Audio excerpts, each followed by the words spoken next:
cents that have nothing to do with the legal aspects here. I personally always appreciate when international bodies say that Palestine is a state, because it gives me opportunity to push the consequences and implications of that. Because one of the things we've seen, for example, in this last year with Israel successfully vaccinating its citizens is, of course, immediately the effort to say, okay, since we cannot just sit back and have Israel succeed at something, let's immediately find out what's the sinister element lurking underneath.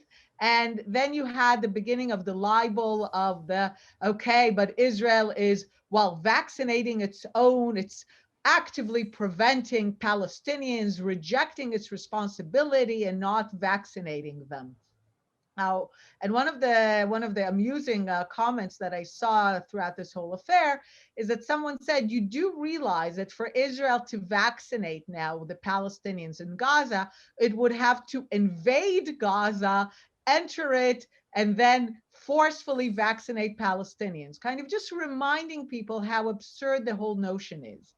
Um, and it's part of a long trend. And I tweeted about it, when Israel opened the first field hospital in Haiti, immediately what came was the libel that Israel was using it to harvest organs. And in general, you see it whenever there's something that kind of is an Israeli success.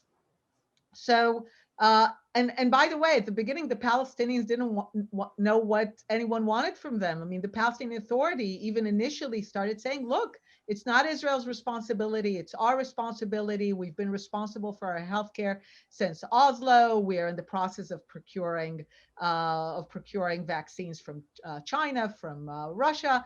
So the amazing thing is that it was not about Israelis and Palestinians. This is where we go again. This is now about especially domestic American and Western issues and virtue signaling in every direction. But what is amazing, and someone also pointed that out, is that you see an amazing correlation between the people who say that it's Israel's responsibility to do things for Palestinians and those who claim that Palestine is a state, right? And they're able to hold these two contradictory thoughts in their mind. On the one hand, they push Palestine as a state when it's useful against Israel, and they ignore or they push back on the notion that Palestine is a state when it's inconvenient for libeling Israel. But that's why I generally like it when people that say that Palestine is a state, and even an international body like the ICC, because then it's easier for me to push the absurdity, for example, of my pet topic of the refugees.